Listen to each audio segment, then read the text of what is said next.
ಏನೇನೆಲ್ಲ ಟಿ ವಿಯಲ್ಲೆಲ್ಲ ಹೇಳ್ತಿದ್ರು. ಅದು ಎಂತಕ್ಕೆ ಹಾಗೆ ಹೇಳಿದ್ರೆ ಏನಂತ ನಂಗೆ ಗೊತ್ತಿಲ್ಲ. ಆದರೆ ಅವಳು ಮಗಳು ಹೇಳ್ಕೊಟ್ಟಿದ್ರಿಂದ ಅವಳು ಹಾಗೆ ಹೇಳಿದ್ರು. ಅವಳು ಮಗಳು ಹಿಂದ್ಗಡೆನೇ ಇದ್ದಾಳೆ. ಅದಕ್ಕೆ ಅವಳು ಹೇಳ್ಕೊಟ್ಟಂಗೆ ಅವ್ರು ಹೇಳಿದ್ರು ಅಷ್ಟೇ. ಅವ್ರು ಇದುವರೆಗೂ ಮನೆ ಜವಾಬ್ದಾರಿ ಒಂಚೂರು ಏನೂ ತಗೊಂಡಿಲ್ಲ, ಇದುವರೆಗೆ ತನಕ ತಗೊಂಡಿದ್ದಿಲ್ಲ. ಎಲ್ಲೋ ಕೆಲಸ ಮಾಡ್ತೇನೆ ಅಂತ ಹೋಗೋದು, ಏನೋ ದುಡ್ದಿದ್ರು ತೆಗೆದು ತಗೊಂಡೋಗಿ ಅವಳು ಮಗಳ ಮನೆಗೆ ಕೊಡೋದು. ಅವರು ಆಸ್ತಿಗೋಸ್ಕರ ಮಗಳು ಈ ಥರ ಎಲ್ಲ ಅಪ್ಪನ ತೆಗೆದು ಅಪ್ಪನಿಗೆ ಈ ರೀತಿಯೆಲ್ಲ ಹೇಳ್ಕೊಟ್ಕೊಂಡು ಕೊಟ್ಟಳು. ಮತ್ತು ನಮ್ಮ ಮನೆ ಮಕ್ಳಿಗೆ ಓದಿಸೋದಾಗಲಿ, ಓದಿಸೋದು ಬೇಡ, ನೀನು ಯಾಕೆ ಓದಿಸ್ಬೇಕು, ಕೆಲ್ಸಕ್ಕೆ ಹಾಕು, ಸಾಕಲ್ಲ, ಒಂದು 7ನೇ ಕ್ಲಾಸ್ ಕಲ್ತ್ಕೊಂಡು ಕೆಲ್ಸಕ್ಕೆ ಹೋಗಲಿ ಅಂತ ಅವ್ರು ಹೇಳ್ತಿದ್ರು.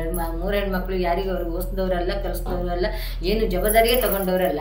ಆ ಕಾಲದಲ್ಲಿ ಒಂದು 2 ಲಕ್ಷ ರೂಪಾಯಿಗೆ ಒಂದೂವರೆ ಲಕ್ಷದಲ್ಲಿ ಮನೆ ಆಗಿತ್ತು. ಆವಾಗ ಕಟ್ಟಿದ ಮನೆ ಅದ. ಒಂದು 5,000 6,000, ಈಗ ಮೊನ್ನೆವರೆಗೆ ಒಂದು 6,000 ಬರ್ತಿತ್ತು. ಈಗ ಆ ಮನೆಯಲ್ಲಿ ನಮ್ದು ಬಿದ್ದೋಯ್ತು. ಈಗ ಈ ಮನೇಲಿ ಬಂದಿತ್ತು. ನಾವು ಅದನ್ನೇ ಇವಳು ಏನೆಲ್ಲ ಹೇಳ್ಕೊಟ್ಟು ಅಪ್ಪನ ಹತ್ರ ಹೇಳ್ತಿದ್ದಾಳೆ. ಅವಳಿಗೆ ನಿಜವಾಗಿ ಅವ್ರಿಗೆ ಮಾತಾಡೋಕೆ ಬರೋದಿಲ್ಲ. ಅವ್ರಿಗೆ ಒಂಥರ ಮಾನಸಿಕ, ಎಲ್ಲಿ ಹೋದ್ರು ಎಲ್ಲಿ ಬರಬೇಕು, ರಾತ್ರಿ ಕಳಿಸಿದ ಹೋಗೋದು, ರಾತ್ರಿಗೆ ಮನೆ ಬಿಟ್ಟು ಹೋಗೋದು, ನಿದ್ರೆ ಕಣ್ಣಲ್ಲಿ ಮರಳು ಥರ ಮಾತಾಡೋದು, ಏನೆಲ್ಲ ಮಾತಾಡ್ತಾರೆ. ಆದರೆ ಅವಳು ಹೇಳ್ಕೊಟ್ಟಿದ್ರಿಂದ ಈ ಥರ ಮಾತಾಡ್ತಿದ್ದಾರೆ. ಕೆಲ್ಸಕ್ಕೆ ಹೋದ್ರೆ ದುಡ್ದ್ರೆ ತೊಗೊಂಡೋಗಿ ಮಗಳು ಮನೆ ಕೊಡೋದು. ಇವಳು ಗಂಡ ದುಡ್ದು ನಾನು ಚೂರ್ಪರೇನೋ ಬಾಡಿಗೆ ಬಂದಿದ್ದಲ್ಲ, ಅದು ಇದೆಲ್ಲ ಹಣ ಸೊಸೈಟಿಲಿ ಇಟ್ಟಿದ್ದೆ, ಅವಾಗ ಸೊಸೈಟಿಲಿ ಇದ್ದ ಅಂತ ನಂಬಿಕೆ ಮೇಲೆ ಅವನ ಸೊಸೈಟಿಲಿ ಇಟ್ಟಿದ್ದಿದೆ. ಅದನ್ನು ತೆಗೆದು ತಗೊಂಡೋಗಿ ಇವಳು ಮಗಳಿಗೆ ಅವಳ ಹೆಂಡತಿಗೆ ತಗೊಂಡೋಗಿ ಕೊಟ್ಟ. ನನ್ನ ಗಂಡ ದುಡ್ಡು ತಗೊಂಡೋಗಿ ಅವರಿಗೆ ಕೊಡ್ತಾರೆ. ಮತ್ತು ಈಗ ಅದು ಸಾಲದೆ ನಂಗೆ ಮನೆ ಕಟ್ಟಿ ಸಾಲ ನಂಗೆ ಜಾಗ ಬೇಕು, ಮನೆ ಬೇಕಂತೆಲ್ಲ ಹೇಳಿದ್ಲು. ಕಡೆಗೆ ದೊಡ್ಡ ಮಗು ಗಾಯತ್ರಿ ಅಂತ, ದೊಡ್ಡವಳು ಚೈತ್ರನಕ್ಕ, ಅವಳು ನಂಗೆ ಸಾಲ ಉಂಟು ನಂಗೆ ಸಾಲ ಇಲ್ಲ ಅಂತ ಅದು ಈಗಳು ಚೈತನ್ಯ ಮಾಡಿದ್ದ ಅರ್ಥ. ಚೈತನ್ಯ ಬಂದು ಅಮ್ಮ ಒಂದು ಸೈನ್ ಹಾಕು ಅವಳಿಗೆ ಮನೆ ಆಗಲಿ ಅಂತ ಅವಳು ಹೇಳಿ ನಮ್ಮನ್ನೆಲ್ಲ ಕರ್ಕೊಂಡೋಗಿ ಅವಳಿಗೊಂದು ಸೈನ್ ಹಾಕಿಸಿ ಇಡೀ ಜಾಗದ ಮೇಲೆ ಒಂದು 25 ಲಕ್ಷ ಅವಳಿಗೆ ಲೋನ್ ತೆಗೆದುಕೊಡ್ತು. ಅದು ತೆಗೆದುಕೊಟ್ಟು ರೆಕಾರ್ಡ್ ಸಮೇತ ಅವಳ ಕೈಯಲ್ಲೇ ಉಂಟು. ಈಗ ಅದು ಈಗ ಅಪ್ಪನ ಹತ್ರ ಎಲ್ಲ ಸೈನ್ ಹಾಕ್ಸ್ಕೊಂಡಿರಲಿಲ್ಲ. ನಂಗೆ ಮತ್ತು ಸಾಲ ಉಂಟು, ನಂಗೆ ಜಾಗ ಬರೆದುಕೊಡು ಅಂದ್ಲು. ನಂಗೆ ಇನ್ನೊಬ್ಳು ಒಬ್ಳು ಹುಡುಗಿ ಓದ್ಲಿಕ್ಕಿದ್ದಾಳೆ, ಮದುವೆ ಆಗ್ಲಿಕ್ಕೆ ಉಂಟು, ಇನ್ನೊಬ್ಳು ಇದ್ದಾಳೆ, ನಾನು ಸೈನ್ ಹಾಕೋದೇ ಇಲ್ಲ ಅಂತ ಹಠ ಕಟ್ಟಿ ಹೇಳಿದೆ. ಅಪ್ಪನ ಹತ್ರ ಸೈನ್ ಹಾಕ್ಸ್ಕೊಂಡ್ಲು.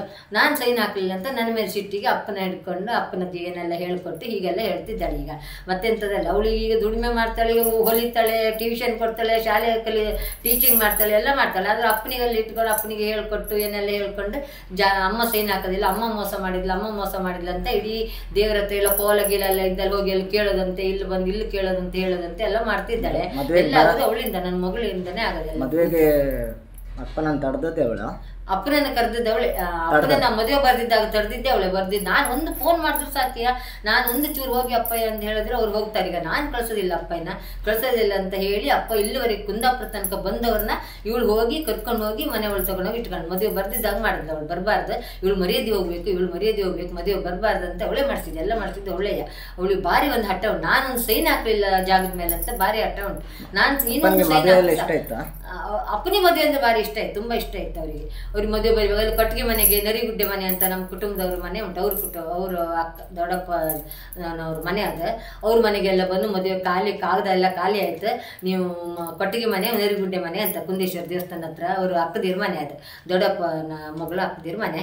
ಅಲ್ಲಿ ಬಂದು ನೀವು ಮದುವೆ ಬನ್ನಿ, ಕಾಗದ ಎಲ್ಲ ಖಾಲಿ ಆಯಿತು, 9ನೇ ತಾರೀಕಿಗೆ ಕಮಲಶಿಲೆ ದೇವಸ್ಥಾನದಲ್ಲಿ ಮದುವೆ ಉಂಟು ಬನ್ನಿ ಅಂತ ಹೇಳಿ ಇಲ್ಲೆಲ್ಲವ್ರಿಗೆ ಹೇಳಿ ಮನೆ ಪೈಂಟಿಂಗ್ ಮಾಡುವಾಗ ನಿಂತು ಪೈಂಟ್ ಮಾಡಿಸಿ ಹೋಗಿದ್ದಾರೆ. ಆವಾಗ ನಾವು ಮದುವೆಗೆ ಅವ್ರಿಗೆ ಎಷ್ಟು ಸಲ ಕರೆದಿದ್ರು. ನಾನು ಗುರುವಾರ ಬೆಳಿಗ್ಗೆ ಬರ್ತೇನೆ, ಅಷ್ಟರ ತನಕ ಬರೋಕ್ಕಾಗಲ್ಲ ನನಗೆ, ಗುರುವಾರ ಬೆಳಿಗ್ಗೆ ಬರ್ತೇನೆ ಅಂತ ಹೇಳಿ ಬಂದವ್ರನ್ನ ಇವಳು ಬಂದು ಕರ್ಕೊಂಡು ಹೋಗಿ ಮಾಡಿಸಿದ್ದಾಳೆ. ಎಲ್ಲ ಮಾಡಿಸಿದ್ದು ದೊಡ್ಡ ಮಗಳಿಂದನೇ ಆಗಿದೆ ಪೂರ. ಈಗ ನಾನು ಒಂದು ಸೈನ್ ಹಾಕಲಿಲ್ಲ, ಅವಳಿಗೆ ಆಸ್ತಿ ಸಿಕ್ಕಲಿಲ್ಲ ಅಂತ ಸಿಟ್ಟಿಗೆ ಏನೆಲ್ಲ ಅಪ್ಪನಿಗೆಲ್ಲ ಹೇಳ್ಕೊಟ್ಟು ಈ ರೀತಿ ಎಲ್ಲ ಮಾಡ್ತಿದ್ದಾಳೆ ಈಗ.